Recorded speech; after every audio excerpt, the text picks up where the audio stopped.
I was traveling around all through Ecuador and Colombia with my good friend on the Pacific coast, and all through Cauca and all through Colombia.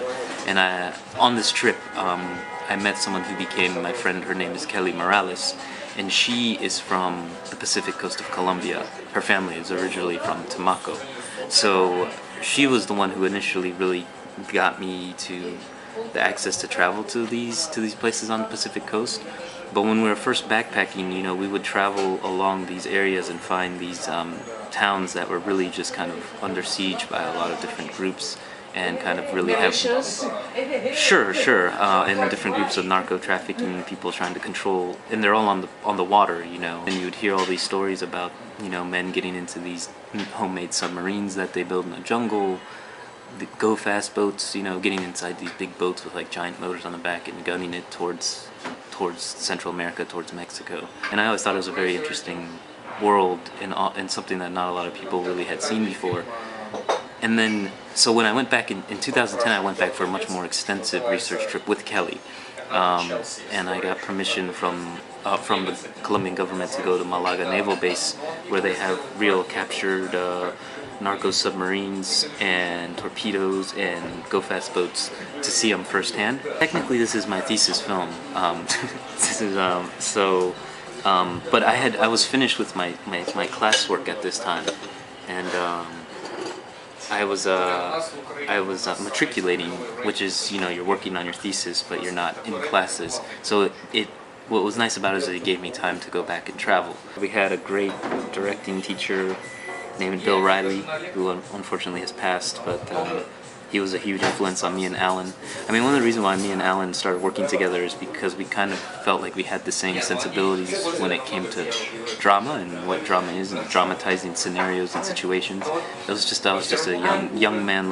You know, I was overwhelmed and I didn't know how to really dramatize it, looking for experiences. But at this time, I had just gotten accepted to the graduate film program at NYU, but this was the summer before, so I was a waiter, and I was making really bad short films before I got accepted to school. And so once I got accepted, I saved up a little money, quit, and then that's when we just kind of went backpacking. What about the narco trafficking? Was that something that you had sort of been interested in before you went to South America, or you? No, not really.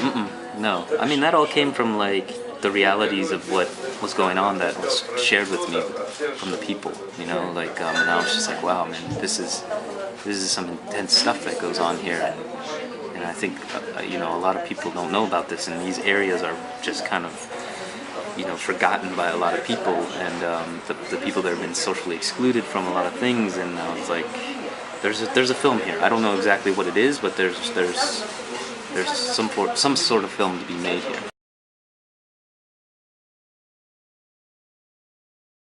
And, you know, the plot of the film comes from a real person's journey that went on a similar type of trip.